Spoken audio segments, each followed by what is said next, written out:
ну что, так, устанавливаем. Как тут лучше? Так, перемещу. Вот что у нас сегодня будет? Что у нас сегодня будет? Так, мне руки надо помыть, наверное, да? Помою, чтобы чистыми руками есть. Так. Ну что, в Якутске сегодня какое число? 10 декабря. У нас сегодня я даже на улицу не выходил, потому что суббота. На улице у нас холодно. Холодно. Сейчас я гляну, сколько градусов. 40 градусов. Сейчас вечер. 9 вечера. 9 вечера. Короче, таким образом. Что еще?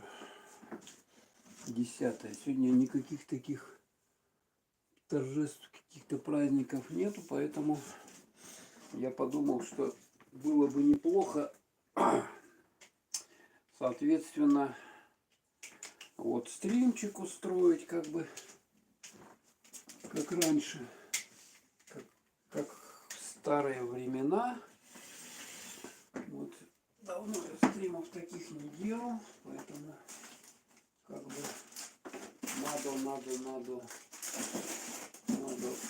надо сделать. Я думаю, будет кому-то интересно.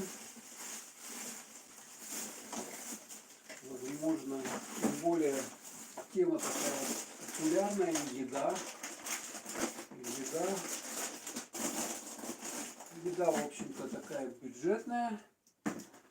Так что... Так,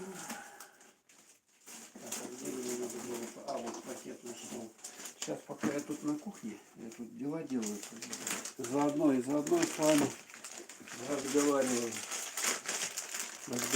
Сейчас мы вот с вами попробуем колбаску оленью. Лапшу такую быстрого приготовления. Она двух вкусов получается. Куриная, да? И со вкусом говядины. Поэтому я думаю, что попробуем с вами. Надо мне чайник вскипятить, да, под лапшу-то, чтобы... Ну, давайте для начала, что ли, вот попробуем вот эту колбаску все-таки. Так.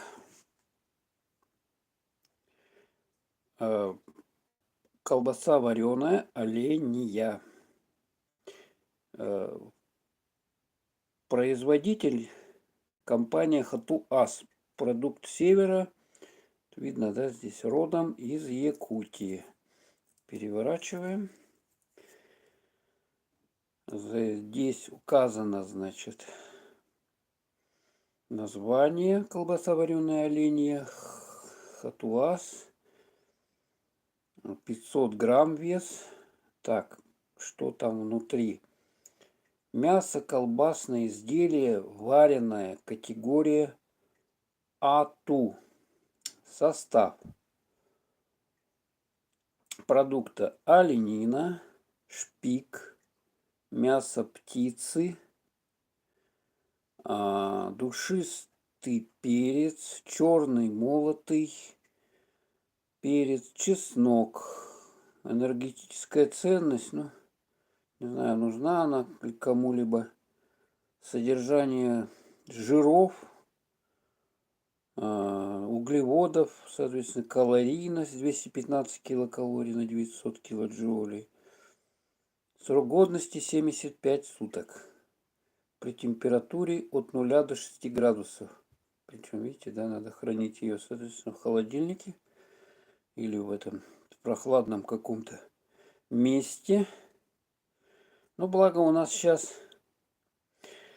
вот, значит, изготовитель пишется ООО «Хату-Ас».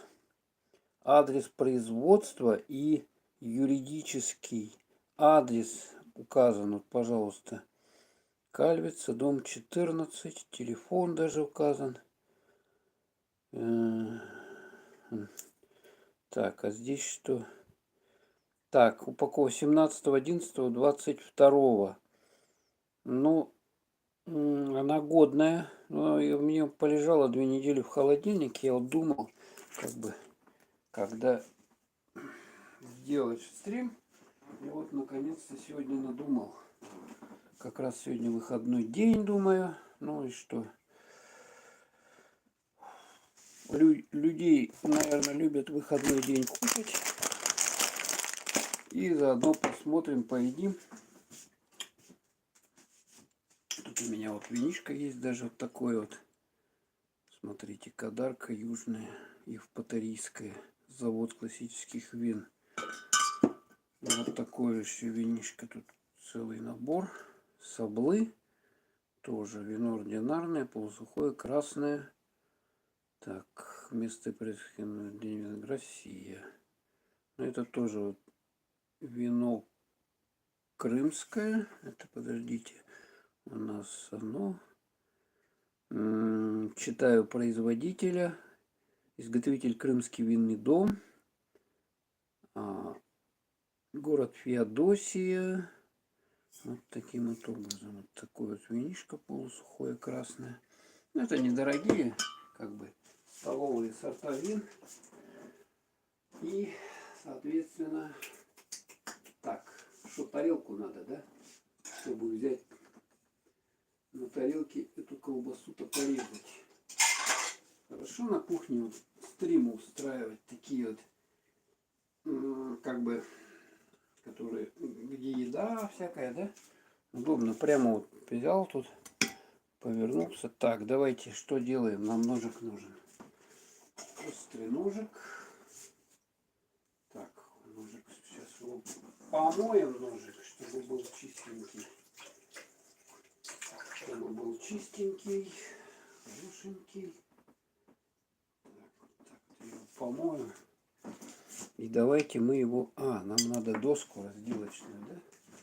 Где у меня доска? Где доска-то? Доска-то где? Все лишнее убираю. 3 лайчочка уже. Так, вот такая доска есть. Смотрите. Привет, господи, из Ялты. Такая вот, какое-то дерево. Толстое довольно. Смотрите, толщина какая его. Толстая. Ну и здесь карта Крыма. Название городов. Смотрите, да? Вот таким вот образом. Какие-то кораблики. Ну и тут эти ласточки на гнездо. Какая-то рыбина тут. Написано Черное море. Вот. И сам полуостров. Таким вот образом. Сейчас вот мы на ней, на этой доске мы как раз и разделаем колбасу оленью. Как ее? Давайте вот так, да? Опа! Пошла. Пошла. Первое обрезание сделали. Что мы видим? Мы видим вот такой срез. То есть, в общем-то, однородная масса. Такая плотная. Смотрите, потому что он не продавливается. Не продавливается таких. Тут каких-то таких вот включений нету. Жирных включений нету.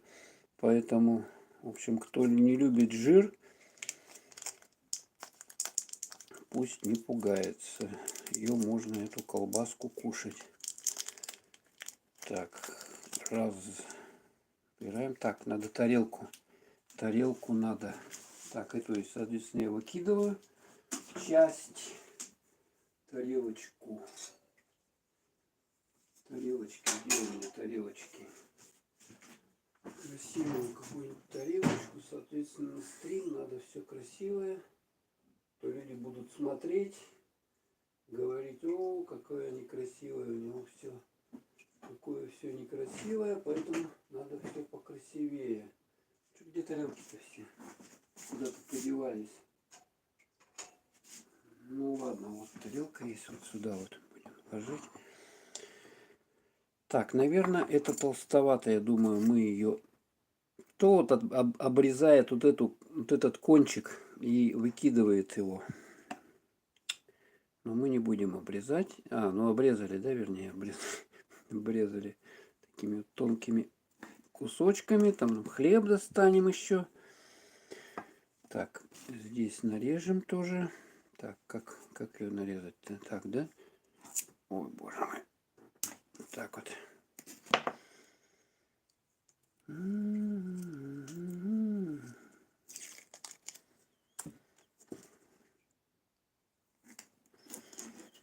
Так, вот такими кусочками, смотрите. Сейчас мы с ней что-нибудь поделаем. А что с ней можно поделать, как вы думаете? Ее можно пожарить.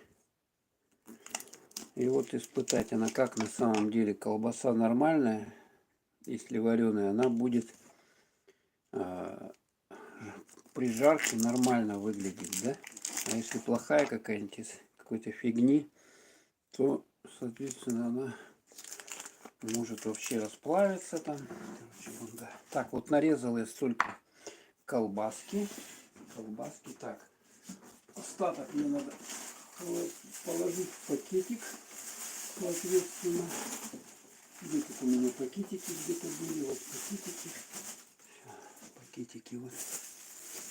Пакетик, сейчас мы туда положим. Так, брал остаток в пакетик, соответственно, такого пакетик, чтобы не портилась она в холодильнике, соответственно. Хотя в Якутске, в принципе, холодильники не нужны, потому что у нас тут такой холод, вот сейчас минус 40, ну, согласитесь, да, для чего, какой холодильник? Вот рядом с окном положил, допустим, рядом там балконной дверью или где-то. Некоторые выносят там, у кого тамбур свой дом есть, да, или куда-то оконный какой-нибудь холодильник. И все, оно все замерзает. Так, теперь у меня есть что? У меня есть вот такая вот сковородка. Сковородка. Сейчас я на эту сковородку налью масло. Ну, сковородка не новая, но, как бы, видите, уже такого типа масло. Вот такое вот масло. Подсолнечное масло. Немножко, да, нальем мы. Оба. Хватит столько. Кстати, у меня есть электроплитка. Я, в принципе, могу даже на электроплитке. Ну, ладно, не буду я. Сейчас. Что-то она нифига не растекается. Надо же кисточку, да? Есть кисточка. Специальная кисточка для нанесения. Какая-то грязная. Ладно, с кисточки без этой обойдемся. Так вот, короче говоря. Как-то вот так надо сделать. Ну и это сам. Сейчас я раскалю ее. С вами положим. Тут газовая плитка. Соответственно, на газовой плитке я сейчас ее накалю, сковородку. Заодно масло рассекется. Смотрите, спичек сколько внутри. Еще спичками зажигаю эту плиту газовую. Такие спички, наверное, уже многие как бы газ или с электроподжигом, но я люблю вот спичками зажигать. Такая вот на плите крепится.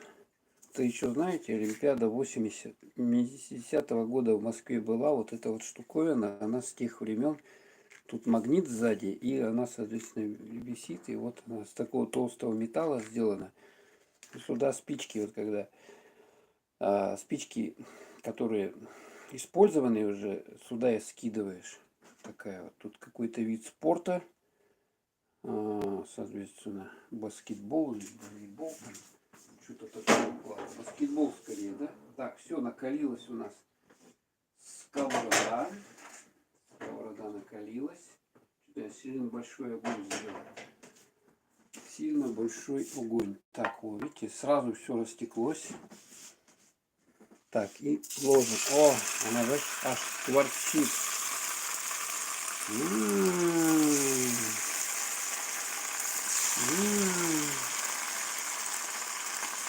Какая вкусняшка. Так, ё-моё, куда она? Вот так вот. Все, еще один.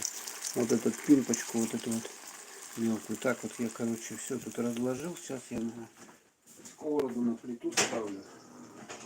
Соответственно, соответственно, надо стоять рядом возле плиты, чтобы она не подгорела. Колбаса не подгорела. Так, как она вообще?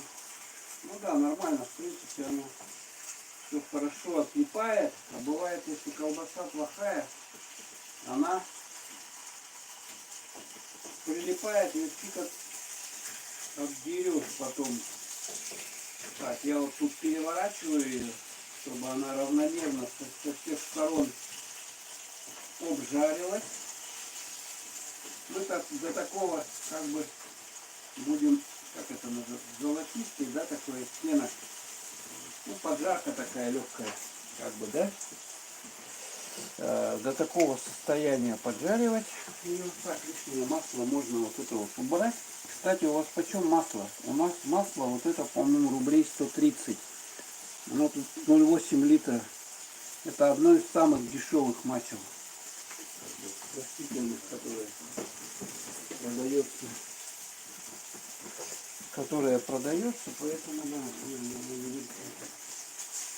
Так, переворачивать, надо переворачивать вовремя, чтобы она у нас не подгорела. Угу. Так. Вот таким вот образом я переворачиваю. Тут можно было, конечно, как-то, чтобы это все и плита была. У меня плиты-то есть как бы такие. Можно было, в принципе, электроплиту вот сюда поставить и на ней уже жарить.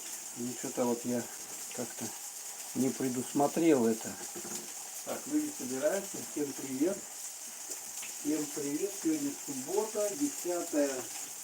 Сегодня суббота, 10 декабря. У нас в Якутске температура за окном, сейчас я на градуснике смотрел, минус 40 градусов. Не выходил даже сегодня, не выходил на улицу, потому что даже неохота как-то выходить, потому что сами понимаете, что там холод, лишний раз-то не хочется выбегать, только по нужде как бы.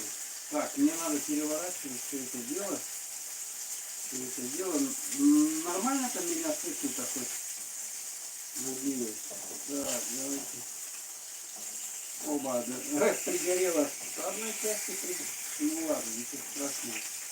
Я думаю, ой, блин, она как-то, знаете, сейчас покажу, как она. Она такими как бы, что получилось в итоге.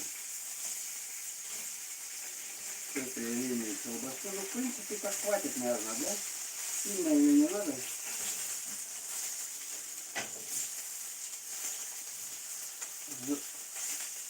Так. Все. Ой, блин, эта пимпочка тоже тут пригорела. Короче, вот что. Так, газ я выключаю. Вот что получилось у нас в результате. Вот такая вот. Смотрите, она как-то вздулась даже вот таким вот образом. Вот этот участок пригорел. Он вздулся и пригорел. Ну, давайте перекладывать ее на тарелку. На тарелку, вот на эту, да? Красивая тарелка. Так, раз. Два.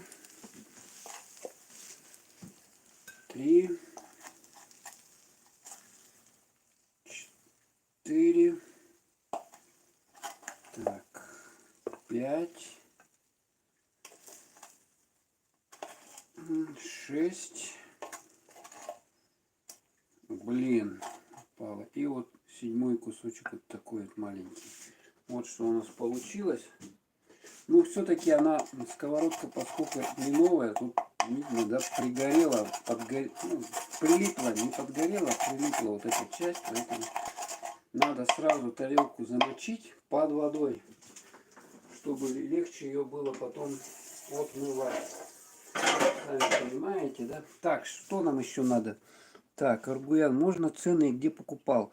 Я покупал ее в магазине Хатуаз, значит, на улице Кальвица, значит, где магазин Айгуль, вот рядом с ним.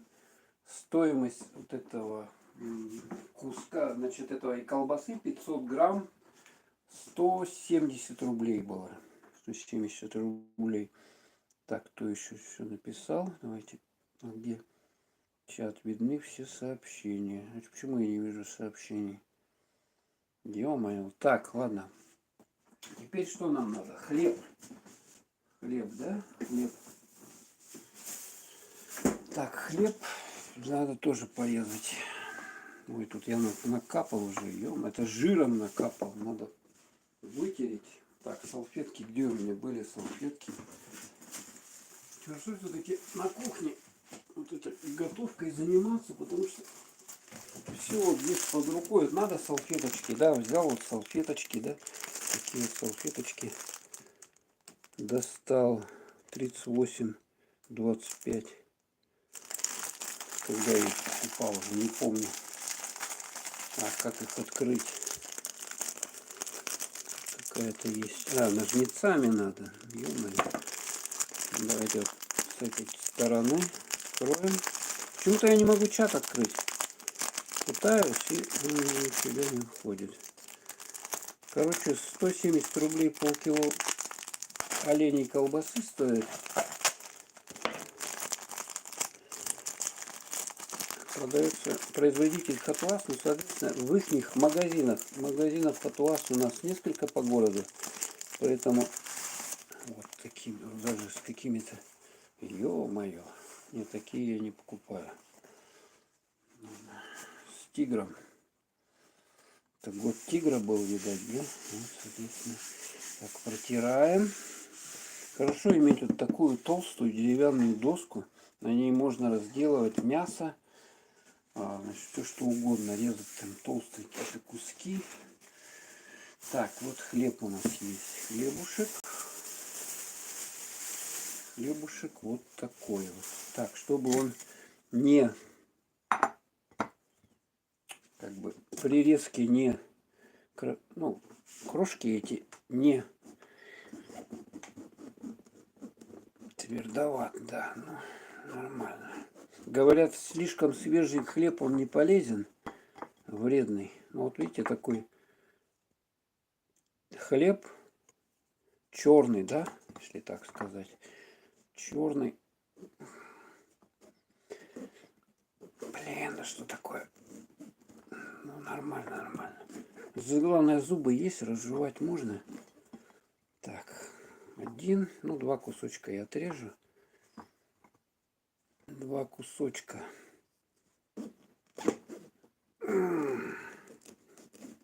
Смотрите, какой ножик, он типа пилы, видно, да? Вот такая заточка. Лазерная или как она называется, не знаю, как это называется. Так, все, три кусочка я отрезал. Так, ну как, бутерброд делают, там обычно маслом мажут еще, да? Но поскольку у нас колбаса и так на масле поджарена, поэтому мы не будем маслом мазать, а просто вот два кусочка, это корочка. Я корочку не ем. Так, вот выкладываем вот таким вот образом колбаску оленью.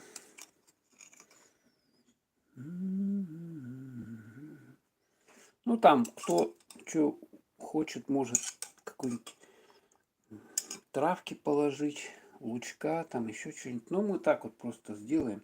Так, тут вот осталось таким образом. Так, и что нам? Подождите, давайте сравним все-таки колбасу жареную с колбасой не жареной. Как она?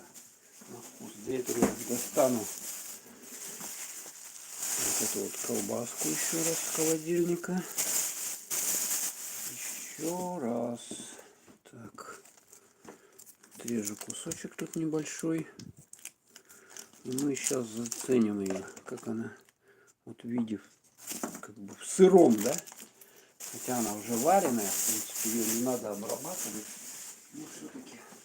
Кстати, при жарке колбасы, естественно, такой запах обычный, когда вот жаришь колбасу, да. Так, ну что, давайте попробуем все-таки колбаску. У оленины свой есть вкус, как бы, да. Давайте так отрежем. Таким вот образом, да. Так вот, опс. Такими вот легко режется, соответственно. Так, нам надо вилку. Вилку. Здесь вилка такая вот. Ну и давайте пробовать. Для начала попробуем вот обычную колбасу. Оленья называется. Давайте.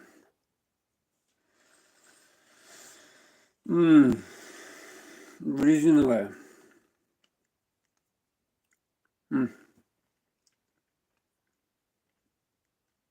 Не знаю.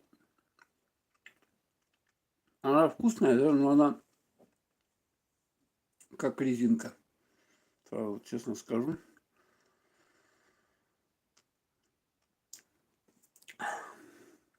Да. Ну, на вкус она как колбаса. То есть, в общем-то, вкус даже у нее сложно сказать, что из оленины, поскольку здесь добавлено еще дополнительно мясо птиц.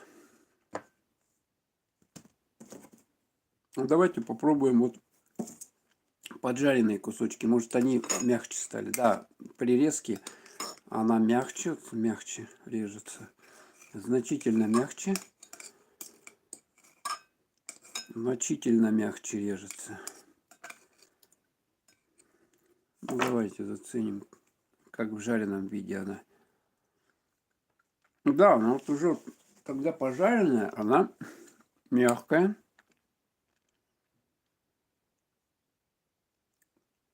И такая, как говорится, ну, ее уже приятнее кушать. Поэтому рекомендую колбасу вареную жарить на сковородке, ну, обычным способом. А потом уже кушать. Так, теперь что у нас? Вот есть такая лапша. Да? Такая вот лапша. Так, я все лишнее тут уберу, чтобы ничего не мешало. Вот такой красивый вид как бы оставлю. Только такой вот красивый вид оставлю. Колбаса оленя. Так, сейчас мы с вами забацаем вот эту лапшу. Веселый скоровар. Лапша быстрого приготовления. Я вот специально искал лапшу, которая дешевле 20 рублей в Якутске. То есть у нас лапша подорожала вся. И вот такую нашел я лапшу. В таком же магазине. Больше-меньше или по-другому. Так, читаем состав ее. Мука пшеничная, хлебопекарная, высший сорт. Что там дальше написано? Не вижу. Не вижу. Сорт вода. О, господи, а откуда вода-то? Масло растительное, пальмовое масло, подсолнечный, соль, сахар, краситель, куркума молотая. Так, суповая основа, соль пищевая. Пакетик с супом, да? Из чего пакетик супа? Соль, пищевая добавка, усилитель вкуса, овощи, морковь сушеная, лук репчатый, сушеный, чеснок молотый, комплексная пищевая добавка, говядина, из чего она состоит? Мальтодекстрин, глюкоза, дрожжевой экстракт, ароматизированные пищевые, говядина, жареное мясо, перец красный, молотый сахар, зелень, петрушка сушеная, пряности, кориандр молотый, карри, краситель, куркума молотая. Энергетическая емкость 465 килокалорий. Вот таким образом. Так, изготовитель Новосибирская область, город Бердск, ООО «Скорвар». Бердск, там, знаю, там фирма Вега была когда-то, ну, которая выпускала аппаратуру, всякие проигрыватели, усилители, ну, бытовую технику советскую. Потом, соответственно, она развалилась, там рассыпалась, и сейчас там, по-моему, нифига не делают уже из радиоэлектроники бытовой. Ну, вот занялись они производством вот такой вот лапши недорогой. Ну, я скажу, что довольно-таки пакетик такой плотный, да. Бывает тут лапша, там пакетик не, а здесь плотный. Веселый Скоровар. Так, альтернатива дошираку. Кстати, вес 50 граммов. Так, что нам надо? И у нас, кстати, два их. Но я буду один вот пробовать. Этот говяжий вкус, куриный я не буду пробовать. Так, мне нужен кипяток. Для этого и чайник. Сейчас мы заварим с вами. Так, Вова. Так, спичку. Смотрите, как спички.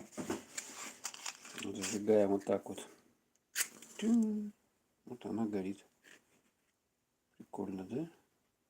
Кстати, скоро Новый год. И поставить вот свечки какие-то на стол такие. Но это как бы опасно. Поэтому не рекомендуется пожарной безопасности. Потому что люди напиваются. И потом они не помнят, что делают. Короче, лучше свечи не ставьте на Новый год. А то не дай бог что-нибудь произойдет. Не дай бог пожар там, еще что-то. Так, чайник я поставил. Сейчас нам надо тарелку. Такая вот у меня есть красивая тарелка. Смотрите, какая красивая тарелка. Просто. И мы сейчас эту лапшу. Как ее раскрыть? Так, метод приготовления рекомендуемый. То есть, что мы делаем? Поместите брикет лапши в содержимое глубокую тарелку. Налейте в тарелку кипятка из расчета 250 мл для приготовления супа или 150 мл для приготовления гарнира. Накройте тарелку крышкой. Через 5 минут блюдо будет готово к употреблению. Приятного аппетита! Готовая лапша хранению не подлежит. Употреблять сразу при приготовлении. Вес 50 граммов. Ну что, открываем нашу самую дешевую лапшу, которую я смог найти. Смотрите, как аж по центру открывается. Так, что там внутри? Мы наблюдаем. Вот она такая. Угу. Кстати, она не просроченная, да? Какой-то у нее цвет интересный. Так. Там внутри. Ой, она как-то.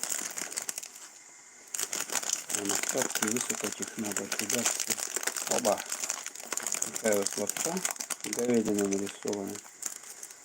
Так, сейчас мы ее измельчим. Поскольку тарелка вот такая.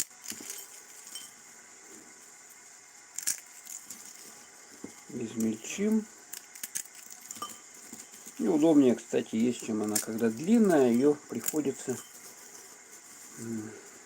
наматывать куда-то. А здесь вот так вот просто делается. Так. Теперь что нам надо? Вот эту вот суповую добаву, да? Добавку. Тоже ее внутрь. Ну, российская лапша, насколько я знаю, она не крепкая. То есть не как в дошираке вот этом красном. Вот такая вот. Так, погодите. Срок какой у меня? Куда пакет я этот делал? А вот он. Срок хранения. Какой? Случайно не просроченная или? Она. Так, где тут? Чего тут? Где? Так, читаем. 12 месяцев.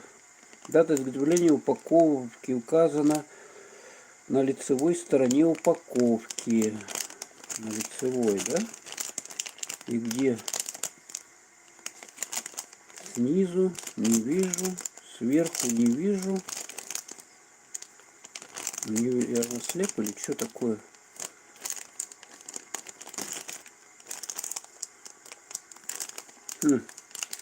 Странно. Обычно вот здесь вот где-то продавливают, да, знаете, да? Или вот тут пробивают. Ну-ка, она это с курицы, которая где? А, вот дата изготовления. Но здесь я не вижу ее. А здесь написано у 22 год. Какой что-то, ну, 8 месяц, я так понимаю. А число какое? Блин, фокус, давай фокус. Фокус, фокус. Короче, 8 месяц, 22. Так, а что никто ничего не пишет-то? Чат, видны все комментарии. Добро пожаловать. Так. Ой, блин, чуть не завершил. Ой, сколько напечатали. Илья Глухов. Тима, привет. Привет, Илья. Как там в Ялте погодка? Елку у вас поставили, уже видел. Тима, сегодня мой стрим на 17:00 по Москве. Не забудь прийти. 17:00, то есть это по-нашему будет плюс 6, 17 плюс 6 будет 11 часов. Зайдем. Так что заходите. Кому интересно, вот. Да, блин, ну не открывается, а? Да что такое-то, а? А, вот, с 10-го раза. Угу. Так. Кипяток там, я слышу, что вода уже начинает закипать. Короче, нормально. 12 в этом году 8 месяца произведена. Что мы будем... Что, нормально? Не отравимся, надеюсь. Ну, пока можно вот эту колбаску из оленины покушать. Вот у меня здесь бутербродики стоят уже.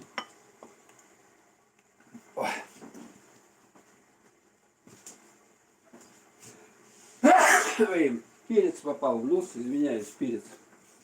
Ой, чихнул. А, будь здоров. Еще. Ёлки-палки. Ой.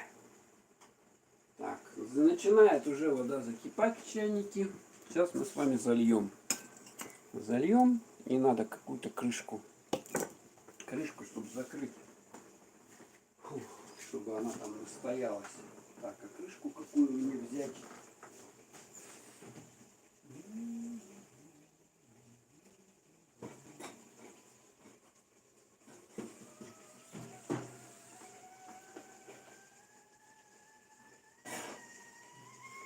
Так, вот, все. Свистит чайник. Выключили. Так, кипяток, осторожно. Кипяток. Заливаем лапшу. Самую дешевую лапшу, которую мне удалось найти за 19 или 18 рублей. Так, залили. Теперь мы ее закроем. Таким вот образом. О, пускай, ну, дырочки тут. Ничего страшного не будет. Чайник убираем. Кипяток. И вот таким образом у нас сейчас будет еда. Так, это мы давайте отодвинем. Пускай оно настаивается. Настаивается вот сюда. Я в сторонку отодвину. И у нас есть еще кое-что интересное, что мы можем сегодня попробовать. Вот такая консерва. Смотрите, она удобная. У нее есть вот эта вот открывашка. надо крышку. Обязательно протирайте крышку консервы перед тем, как ее открывать. Потому что бывает, что грязь какая-то при открытии может попасть с крышки туда внутрь содержимого. Соответственно, это есть не совсем приятно. Будет, как вы сами понимаете. Так, что это такое? Котлеты из тресковых рыб, обжаренные в томатном соусе. Рыбные консервы. Производитель. Сделано в России. Ой, даже смотрите, по-английски написано Made in Russia. Россия, да? Рыбзавод Большекаменский. Так, изготовитель ООО «Рыбзавод Большекаменский». Юридический адрес Приморский край, город Большой Камень, улица Андреевская, 14. И телефоны. Ох, у них даже сайт есть. www.fishbk.ru и электронная почта. Вариант сервировки, смотрите, то есть нам опять надо какую-то тарелочку, чтобы красиво выложить и подать к столу такие консервы. Такая банка у нас консервов стоит, она весит, кстати, 240 грамм. Проверяем ее выпуск. Так, тут что у нас выпуск? Это вот это 24.03.21 год. 21 год. То есть ей уже больше года, да? А с какой у нее срок хранения? Срок годности 24 месяца с даты изготовления. То есть она еще вполне нормальная. Всего лишь там 1,5 года прошло. Как бы, да? Ну, чуть больше. Поэтому можно ее кушать. Так что давайте делаем открывашку. Оба. Так, я вот так сделал. Оттуда какой-то газ вышел. Я чувствую, вышел какой-то газ. Ну, оно, наверное, так и должно быть, да?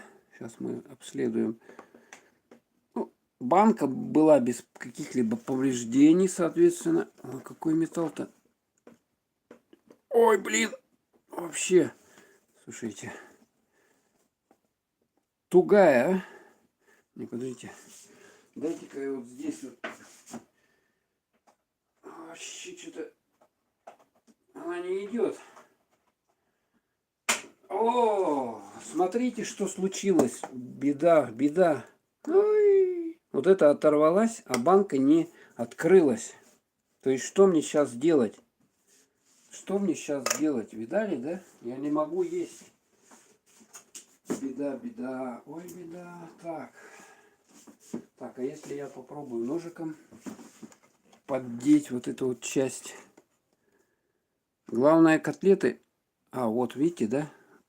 Лайфхак. У кого такая вот штука оборвалась, вот такой лайфхак. Просто берете ножик и вот так вот поддевая, она у вас сама,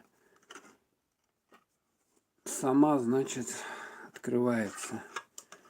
То есть ничего страшного, что обламывается этот язычок. Все равно можно ее открыть. Просто берете какой-то ножичек и все. Так. Вот таким вот образом. Оба. Все, я отломил эту, выкидываю. Вместе вот с этой вот отломанной открывашкой. Так, надо тарелку. Опять тарелку надо. Тарелок не напасешься. Так, куда? Какую тарелку? Такую тарелку, да? Влезет? Должно влезть. Так, что мы делаем? Ну, видим, вот такая вот консистенция. Но тут должны быть котлеты. Слушайте, тут должны быть котлеты. Гарри Орловский, привет, привет, Гарри Орловский. Как погода у вас там? Так, сейчас я тут уже супер еду. В бюджет вариант, как говорится. Оба! Вытряхнул, немножко что-то там осталось. Мы не будем выковыривать. Это у нас котлеты. Котлеты из тресковых рыб, обжаренные в томатном соусе. Вот так красиво они выглядят на этикетке. А вот так вот они выглядят в тарелке. Ну что, мы сделаем их вот таким образом. Раз. Их, кстати, сколько здесь? Всего лишь 3 штуки. 3 котлетины. Но они вот такой вот величины. Ой, да, и да, и да. Это супер. У нас здесь почему-то их 6 котлет, а внутри 3 всего. То есть 3 не хватает котлет. Представляете, да? Вот как так? Ой, господи. Это реклама, маркетинг, да, чтобы вот как бы покупатель пришел в магазин, взял вот, увидел, а красивая такая вот этикетка, 6 котлет таких больших, соответственно. Но это мы стримим с дома. Якутск, город Якутск. Сейчас у нас время местное, соответственно, 9 часов 50 минут. Поэтому использую интернет обычный, надеюсь, без каких-либо этих зависаний, всего подобного вот этого. Вот такую вот оленью колбасу я уже поджарил ее, открыл. Кстати, вот она, когда просто вот я отрезал, да, кусок колбасы, она резиновая, честно скажу. Резина. То есть жуешь как резинка. А когда ее поджаришь, она мягкая делается. То есть рекомендуется ее перед потреблением все-таки зажарить на сковородке, вот с двух сторон обжарить, чтобы такой приятный был. И вкус у нее добавляется, соответственно, тоже после жарки, чем так просто есть. Ну, вот такие котлеты у нас. Вот такие. Довольно тяжелые они, да, увесистые. То есть вот эта банка, стоимость весом 240 граммов, она обошлась мне что-то в 45 рублей, что ли, или 50 рублей. Привет, Илья Глухов из Ялты. Здоровались уже. Так, пробуем сегодня еду. Супер еда. Котлеты рыбные. Вот такие вот. Потом лапшу. Вот я ее, значит, прикрыл, заварил. Самую дешевую вот такую вот лапшу, которую мне удалось найти в городе за что-то 19 или 18 рублей. И вот оленью колбасу. 500 граммов колбасы этой стоит 170 рублей. Ну, это в полиэтиленовой упаковке. Ну, такая вот есть полиэтиленовая упаковка. Вот в ней. Так, и мы заварили. Сколько минут-то прошло уже? Вот столько. Оба! Вот что у нас здесь получилось. Так, надо ее... Я люблю помешать. Лапшичка, ну, лапшичка нормальная. Смотрите, запашок есть. Хотя у меня немножко нос заложен, да? Я как бы слабо ощущаю ароматы. Но все равно аромат вот лапши, он свойственный, такой явный. Кто хочет лапшу, наверное, я вызвал у кого-то уже аппетит такими вкусняшками, поэтому может заваривать себе тоже.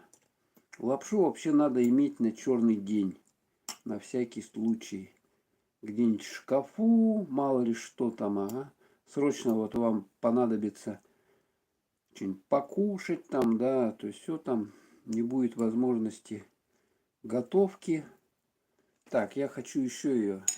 А лапшичку так быстренько взяли, заварили, и все готово. Оба. Так, тут опять что-то накапало.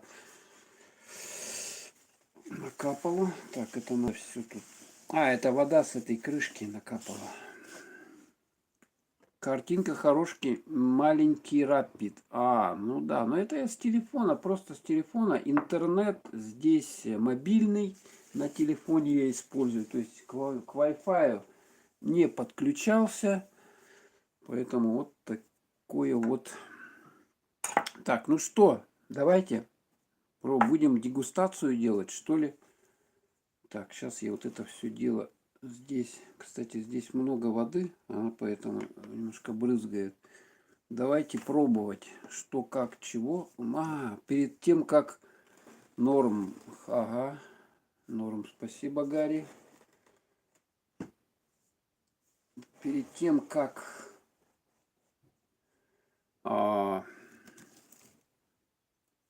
кушать, надо небольшой оперативчик. Вот такой вот винишко есть. Вот такое вот вино ординарное, полусухое, красное. Вот такое вот, да. Это у нас производитель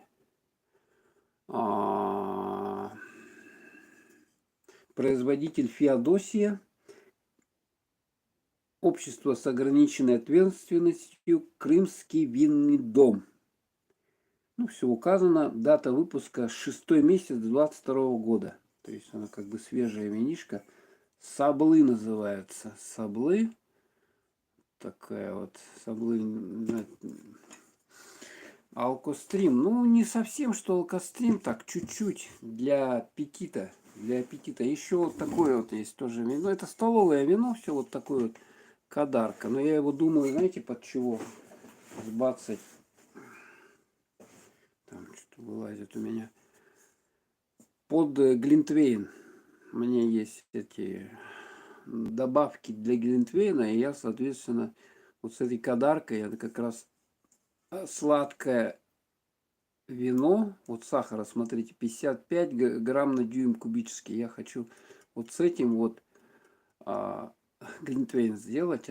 Соответственно, вот бутылка мне как раз и пригодится. Это и Патриотический завод классических вин.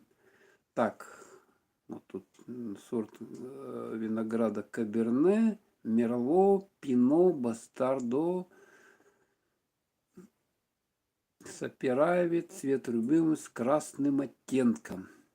Он слишком сладкий, да, лучше с него вот этот готовить глинтвейн, действительно. Сейчас как раз у нас холод, дубак, поэтому удобно, когда вы пришли, допустим, с улицы, да, или где-то такие промерзшие, глинтвейн. Сейчас, кстати, я покажу, какие наборы для приготовления глинтвейна есть. Вы тоже можете. Вот такой вот набор. Смесь для глинтвейна. Горелушки. Как теперь стримы будут часто?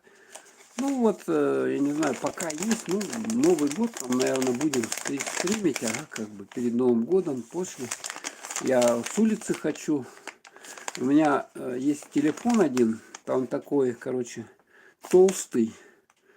И как раз вот для улицы он может пригодиться. Он толстый, у него аккумулятор 10 тысяч миллиампер. Представляете? И я что хочу? У него видеокамера плохая. Я заказал видеокамеру. Я хочу эту видеокамеру, ну, с Китая, да? Она должна прийти. Я хочу эту камеру поменять. Если все будет успешно, я хочу вот с этого телефона стримить с улицы. Он уже, соответственно, не будет замерзать так быстро, как вот этот, с которого я сейчас произвожу работу. Ну, специально такой телефон, короче, бронебойный, тяжелый. Я думаю, как-то его еще усилить, дополнительно что-то надеть на него, такое мягкое, как бы, типа какой-то одежки, чтобы он не так быстро замерзал. Ну и вот такая смесь для глинтвейна. Вот. Вот тут какие-то фрукты внутри. Короче, это все надо как-то кипятить.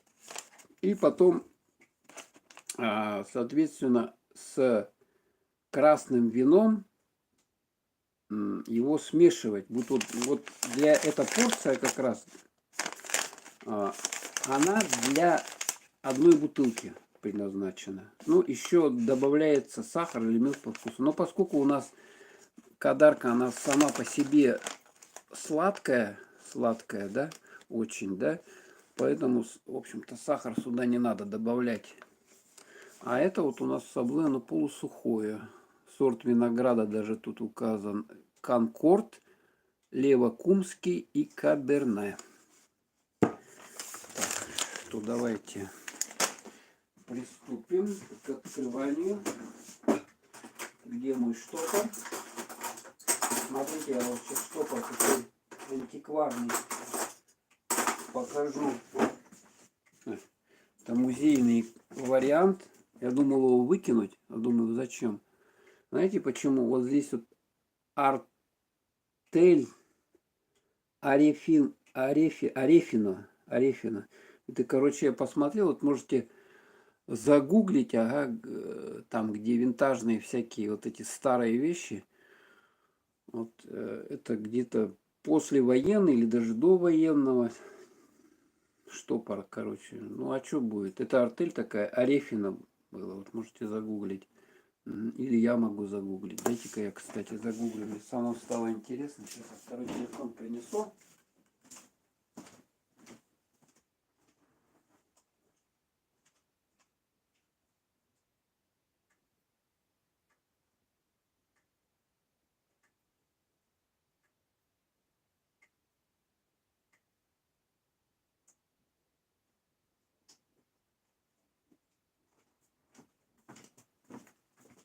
Так.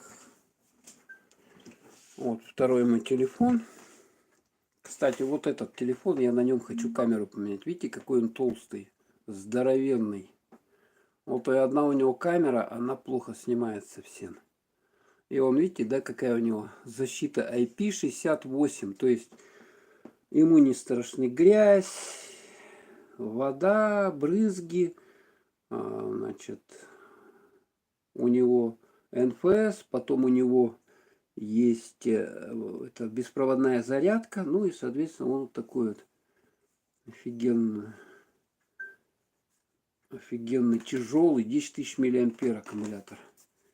Так, сейчас поиск. Что я хотел? Арефина, да? Арефино. Арефино. Штопор. Штопор. Так. О, смотрите, сразу нашел. Смотрите, штопор, клеймо Арефина, сталь СССР 1920-1930 годы. Производитель. Вот, точности. Такой же. Блин, что куда он? У меня еще не настроил. Не настроен этот. Он что-то мне тут это. Короче, настройки какие-то. О. Вот точно такой же. То есть вообще древняя штука. Вот такое видно, да? Точно, копия. И вот он, продают его 20-30-е годы. Короче, вот таким он. Штопор, клеймо, Арефина, сталь, СССР 1900. IP68 это хорошо, если сильно тяжелый аккумулятор норм. Да, 10 тысяч миллиампер, ага. Будет держать заряд. Да, должен, он не так быстро замерзнет, как вот этот тоненький, ага, знаете, тоненький, красивенький, а толку-то на самом деле от телекова, на такого, на морозе вообще нету никакого. Он замерзает там 5 минут, 10 и все, кирдык, у него сразу останавливается аккумулятор, замерзает, соответственно, при минусовой температуре, там у нас минус 40, соответственно, это все быстро очень происходит. И потом уже толку от него нету. Вот он даже за 400 рублей его продают. Это дешево. 20-е, 30-е годы. Ну, я бы не за столько, за 300 рублей, за 400 рублей я бы не стал продавать. Да, но все равно надо его так вот долго все равно, я думаю, полчаса удастся пройти, но дальше придется заходить в какое-нибудь там теплое помещение, чтобы отогреться, во-первых, самому отогреться и телефон отогреть. Вот такой штопор древний. Так, теперь мы вот эту вот бутылку. Ой-ой-ой-ой-ой. Чуть у меня тут откроем вот это вот вино Саблы. Кстати, можно почитать про это вино, историю его. Историю. Так, открываем. Ё-моё. Вот. Такая вот. Тут QR-код, соответственно. Ну-ка. Они бывают, тут пишут что-то еще здесь. Интересно, здесь что под этой этикеткой? Фиг. Бывает значок какой-то свой фирменный. Что там такое? А, ничего нету, ничего нету. Я пытался отодрать, там ничего нету. Ладно, бог с ним. Берем наш антикварный штопор 20-х годов производства. Ну, соответственно, я вот сейчас сюда его вот так вот откручу. Красное винишко, его полезно немножко выпивать для улучшения пищеварения, аппетиту, как бы. Причем штопор надо вкручивать, вот смотрите, полностью его туда. Потому что бывает, что слабо вкрутишь и потом дергаешь, и часть пробки, допустим, остается там, блин. Такая фигня у меня была, как бы. Так, теперь я его немножко вот сюда, опа, вынул. Такая вот пробка у нас. С пробкового дерева, надеюсь, да? Сейчас мы вот крутим.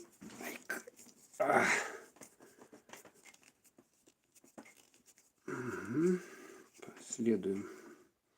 Хороший штопор, не надо ничего нового. Вот он, я не знаю, сколько может прослужить. Пока он не почернеет, вот это вот эмаль не сойдет. Красная хорошо для кровообращения. Да, такая пробка, стандартная пробка, видать, заготовка такая с пробкового дерева. Ну и мы сейчас стаканчик возьмем. У меня есть вот такой вот тоже стаканчик. Еще советское стекло. Вот тут цена указана. Цена 35 копеек. Ну вот сколько уже это лет пользуемся, не знаю. Ничего с ним не происходит. Советского времени тоже стакан. Стекло прочное. Ну его не ронять, если, то ничего и не будет с ним. Он вечно, стекло он вечно может прослужить. По крайней мере, это который хрусталь, да, там еще древний, послевоенный, да, он абсолютно выглядит как новый хрусталь. Хрустальные вот эти фужеры, там, бокалы и так далее. Ну что, наливаем.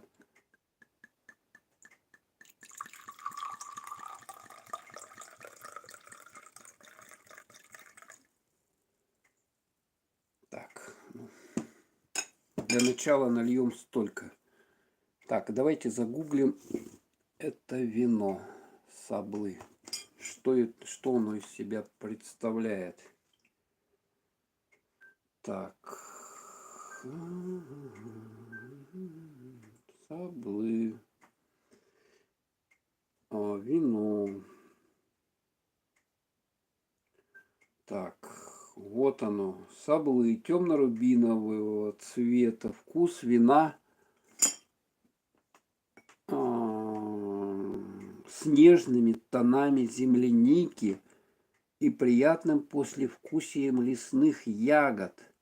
Аромат соткан из нот изумительных красных ягод. Хорошо сочетается с мясными закусками, копченостями, острыми сырами. Ну, у нас такая вот есть. Котлетки такие есть. Потом у нас есть оленинка, колбаска с оленинки. То есть пойдет вполне. Ну, это... Так, что еще пишут? Почему такое все-таки название, а? Мне интересно. Может, есть перевод какой-то? Так, нашел. Так, ведь люди тут оценивают, да, как бы есть. Крымский винный дом Саблы. 249 рублей. Бутылька стоит. Ну, примерно, да. Ну, у нас чуть дороже. Вот оно, да, все в точности так же выглядит. Вот такая бутыль. Ага. Так. Пьется очень легко, не вяжет и не горчит, а поднимает настроение и немного кружит голову своими 12%. Вывод. Если вы в поиске бюджетного и вкусного красного вина, то обратите внимание на это. Это вино урожая 2019 года. Точно, что ли? Где тут год урожая указан? Год урожая 2021 года. Ну, эта статья, соответственно, была какое-то время другое написано так раньше еще, поэтому и срок. Угу. Тут вот еще какая-то есть статья тоже, отзывы дегустируют, и, соответственно, смотрите, всякие тут есть это. Тут уже другого типа. О, боже мой, вилка упала. На что такое? Сразу туда мыться. Так, а перевод какой же? Какой же перевод? Что же это означает, а? Перевод. Перевод. Какого языку? Саблы. Непонятно. Взятка. Ошага Саблы. Исчезнувшее село в Симферопольском. Ба-ба-ба-ба-ба-бам. Это такое село есть, смотрите, оказывается. Ошага Саблы. Сабли. Крымско-татарский язык это. То есть туркоязычное слово. Село в Северо-Пермском Крыма, находив ранее северной части современной Каштановая. Первое упоминание, посмотрите, 1784 год. Вот оно где находится, где-то под Симферополем. Ага. Ну и, соответственно, тут про него, про это село различная информация, вот история, там то все. Кому интересно, может почитать. Так, а что же там производят? Может, там вот это виноград этот производят? Ну, не знаю. Ладно. Короче, все понятно. Это крымско-татарское название этого вина. Ну, мы его сейчас и попробуем. Давайте затестим. То есть я сейчас буду запах. Слушайте, как классно-то, а? Приятный запах. Вилка упала, это она спешит, женский пол. Красное хорошо для кровообращения. Так, на вино. Зими поедете куда-то зимой?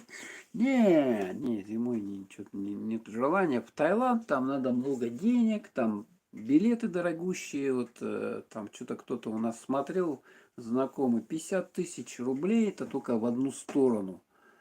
А в две стороны это надо там 100, больше 100 тысяч, короче, только на одну дорогу, да еще там вам, ну не знаю, я смотрел, если с проживанием 4 звезды там, то у вас 2 недели, там 10 дней обойдется в 100 тысяч, где-то вот так вот, еще дополнительно, то есть, ну, это надо 200 тысяч только на одного человека, представляете, да? А еще там надо денежку тратить. Вы же не просто приедете там в отеле там сидеть и кушать там это, значит, анклюзив там или как, что там включено, или может просто завтрак даже быть. То есть вам надо будет ходить, там что-то пробовать, что-то покупать, куда-то ездить, интенсивно там. Поэтому у вас еще 100 тысяч может вполне уйти. Ну, 50 тысяч, на все на это. Итого вам надо 250 тысяч вот просто жахнуть так на 10 дней, не думая. Так, ладно, давайте пробуем. Так, запах. Запах приятный, такой сладкий, ягодный какой-то запах. Слушайте, это каберне. Оно как каберне, такое по вкусу, но оно более нежнее и тоньше. Очень хороший вкус, приятный.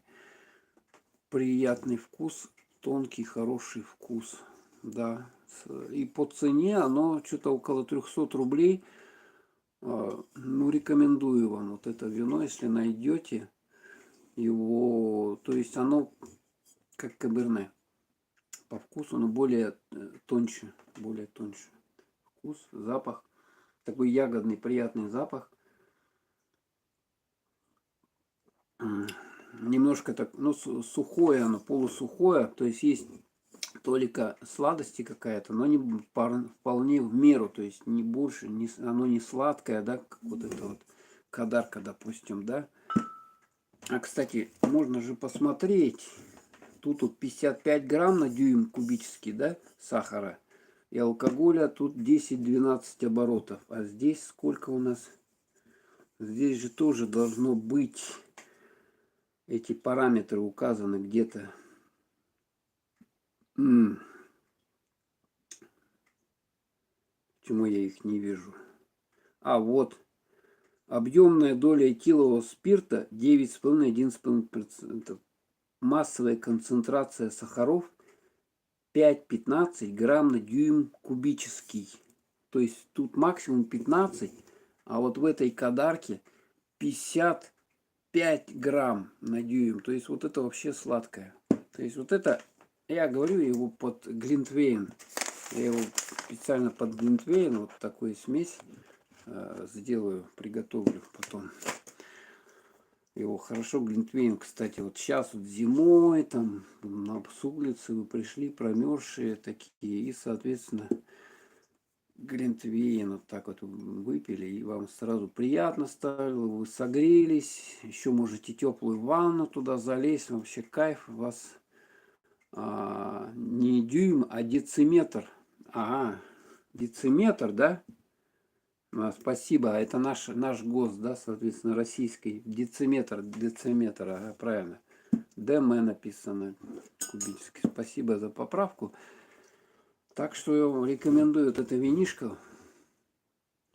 Ну, его, конечно, не надо всю бутылку выпивать. Там рюмочку выпили перед тем, как вы, значит, будете кушать, соответственно, в процессе еды. И достаточно.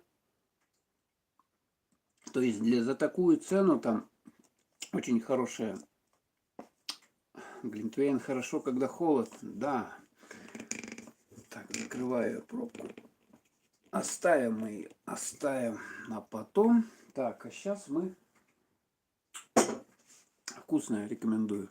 Вино, я его, кстати, в одном месте только видел у нас. Он продается, где магазин Айгуль по Кальвице. Вот там вот винный магазин там есть. И, соответственно, там оно продается. Так, вот сейчас мы будем кушать вот это.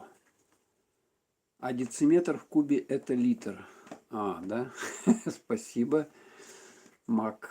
Вы можете многому научить нас. Так, лапшичка заварилась.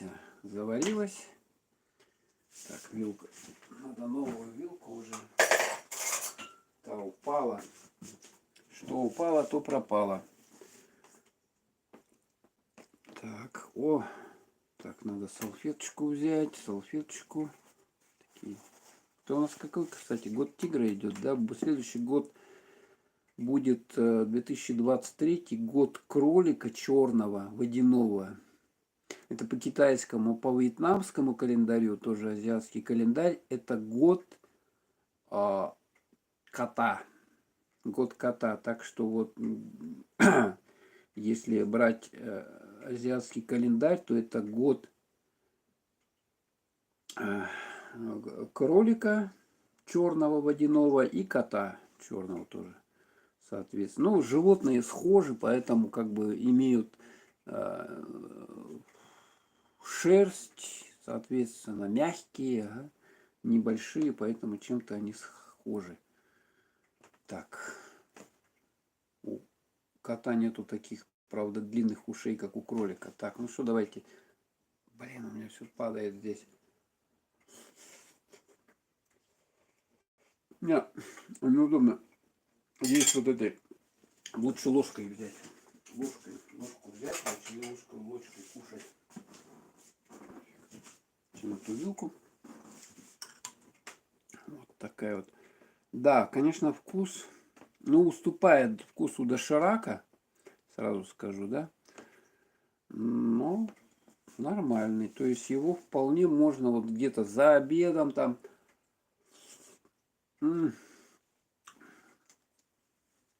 Вполне съесть. И жгучесть у него, жгучесть в меру, то есть есть жгучесть. Небольшая, но она есть. Она не такая обжигающая, как там у доширака красного, да, то есть все равно есть. А тут мы видим даже какие-то кусочки овощей, зелени.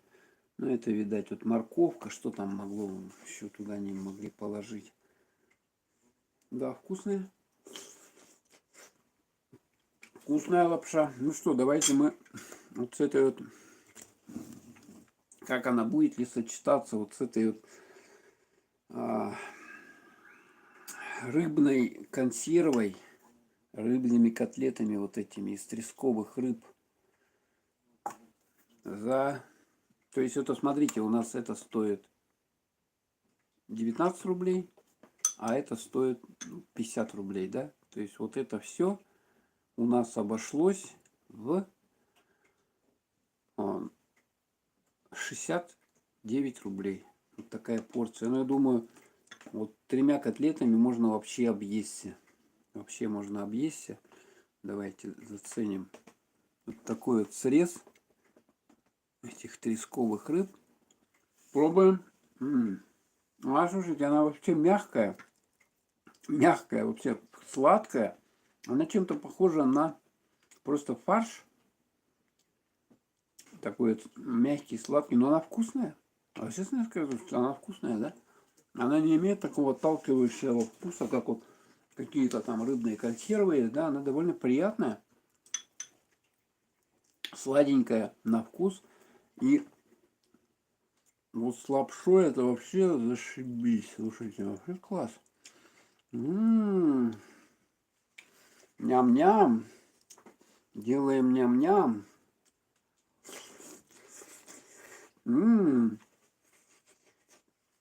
Мне хорошее вот это надо еще будет пойти взять. А это продается магазин Тока в Якутске. Вот это вот тресковых вид. Тоже можно закупить ее на всякий случай. Пускай как НЗ лежит.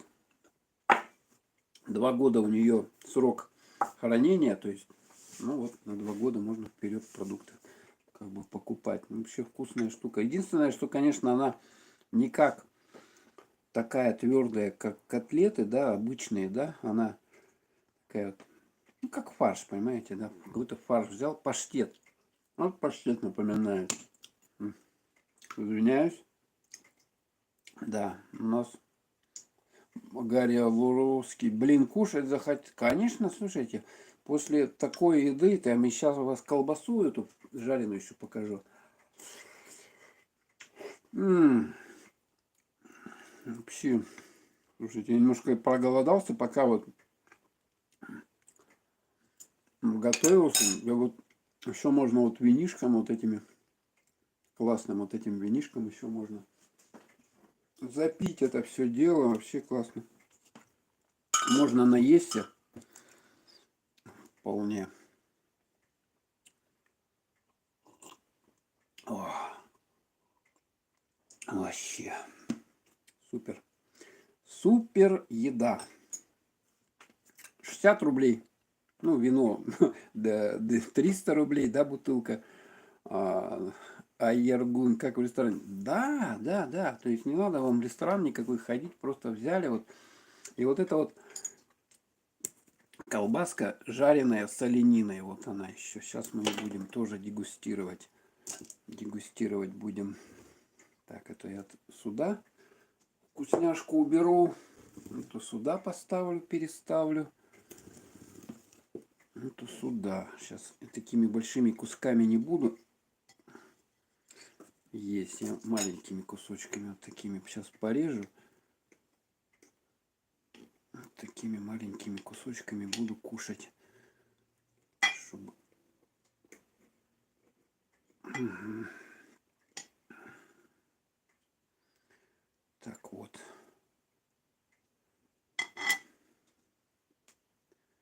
Ой, упало. Что упало, то нормально все. Ну что, давайте пробуем колбасу оленью. Из оленя и еще туда добавили производитель. Это у вас дополнительно еще мясо птиц.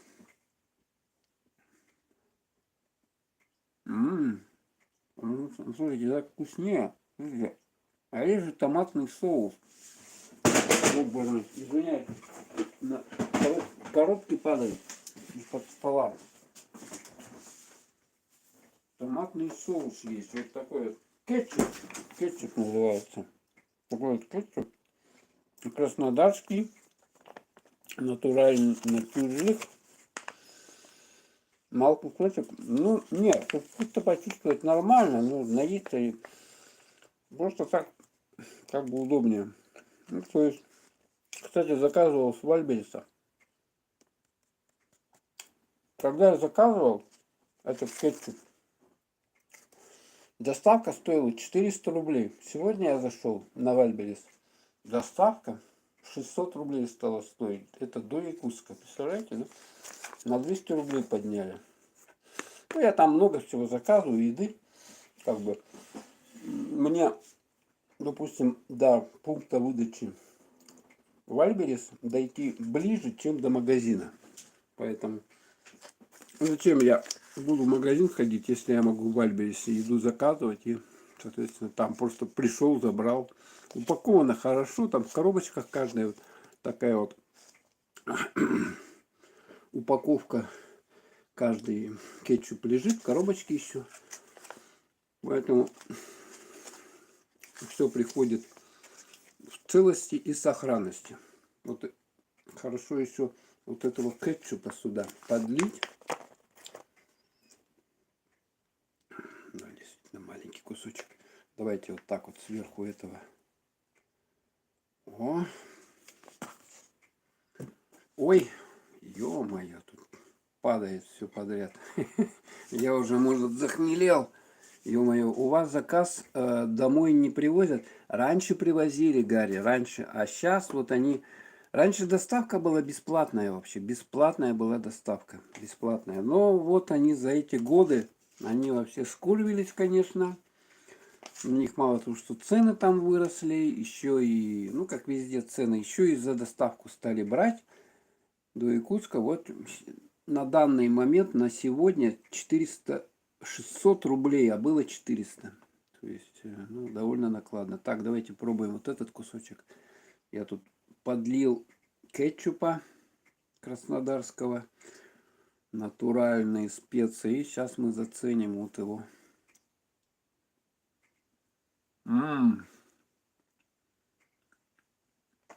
Очень вкусно. С кетчупом похож стал на хот-дог. Хот-дог. Угу. Ну, можно еще, знаете, я не понимаю, что это хот-дог такого хитрого, да? Вот хот-дог. Наложите сюда травы какой-нибудь, еще что-нибудь. Элементарно делается.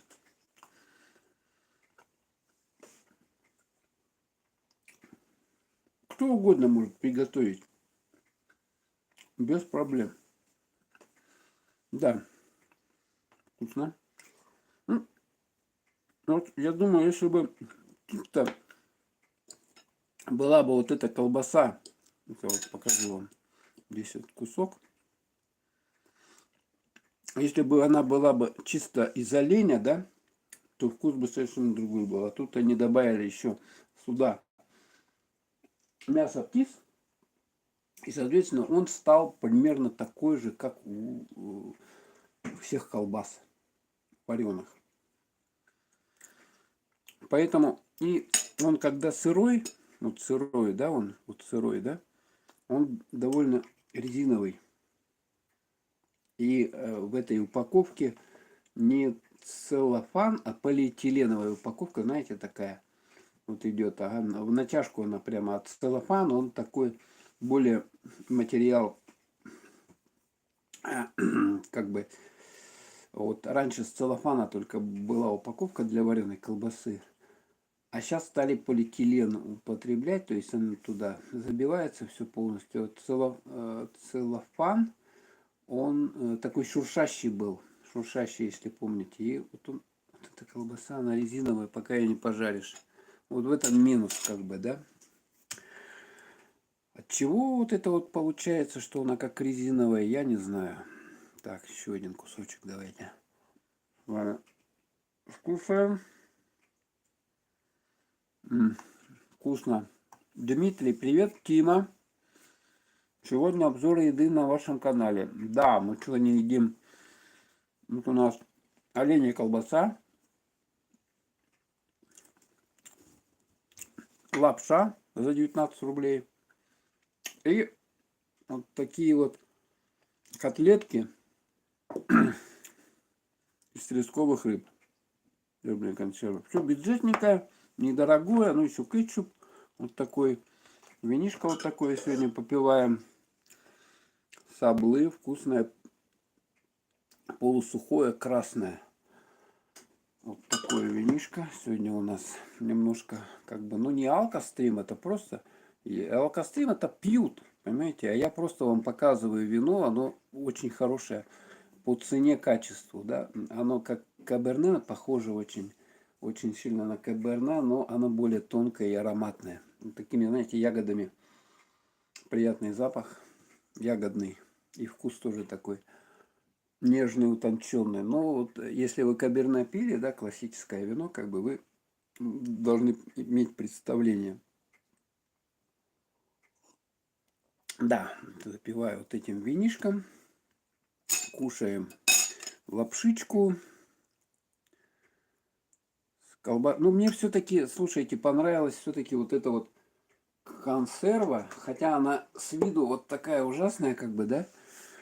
Но на вкус она очень приятная. Она мягкая и сладковатая такая. Ой, что-то у меня тут заиграло. Кстати, смотрите, какая штука есть интересная. Такая коробка. Это из-под чая Music Box. Вот такая. Здесь есть у нас, там внутри, ну, жестяная коробка, жесть. Чай, кстати, здесь Shelton чай коллекшн, английский чай. Вот такой вот, ага. Music Box. И чем у нее интересно, вот у этой коробки, да, сейчас вам покажу, есть вот такая вот ручка.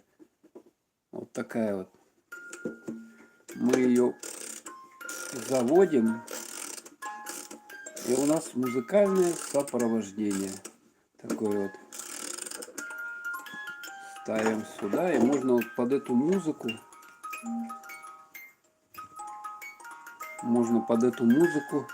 кушать, наслаждаться вкусной едой. Надеюсь, меня YouTube не забанит за, за эту мелодию. Ой, боже мой. Но действительно, уже это YouTube до маразма доводит, что он сам определяет, что-то ему кажется, и он просто может забанить тупо, потому что ему показалось. Вот такая котлетки такие из тресковых рыб, но на вкус они очень вкусные. На самом деле. Итак, с вами покушали. В нем даже вот, смотрите, это что такое? Это перец гороховый перец.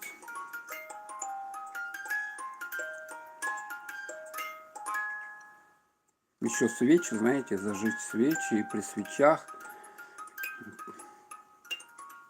Вообще классно, да? Как будто бы мы в каком-то прошлом веке, когда не было электричества, вот такие вот были коробочки музыкальные, и музычка такая вот.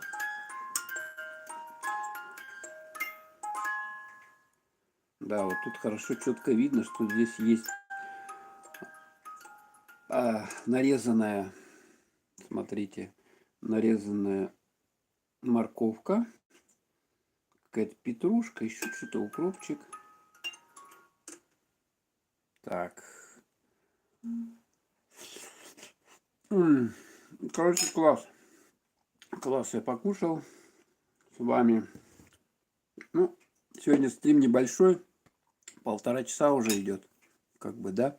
Так что я вот... О, боже мой, опять эта коробка у меня упала. Да, что ты сделаешь, да?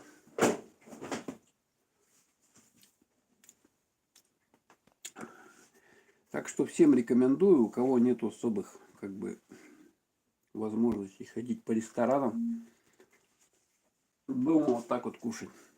Нормальная еда. Сытно, аппетитно, вкусно. Винишко еще, если вы накатите, то вообще супер будет.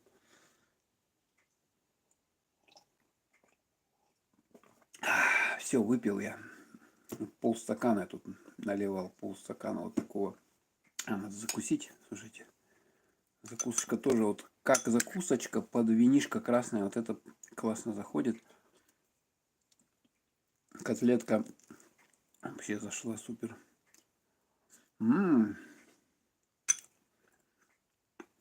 Идеально.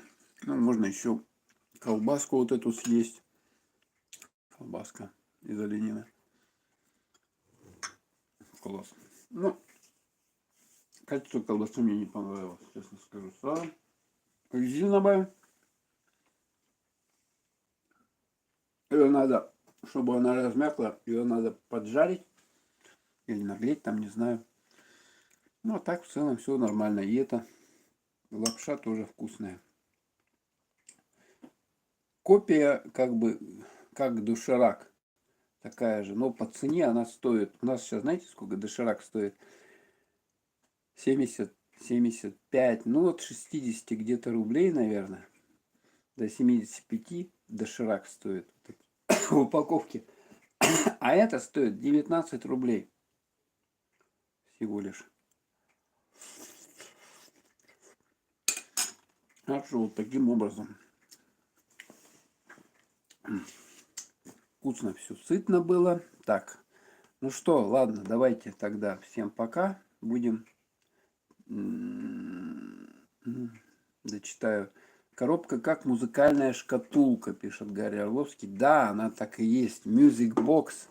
Вот такая вот. Это чай. Какой-то премиум Шелтон. Шелтон, вот английский чай. И в нем был чай. Как бы, ну мы чай-то уже выпили, да? А коробка осталась. Когда вот вы заводите, она начинает вот так вот играть. Прикольно.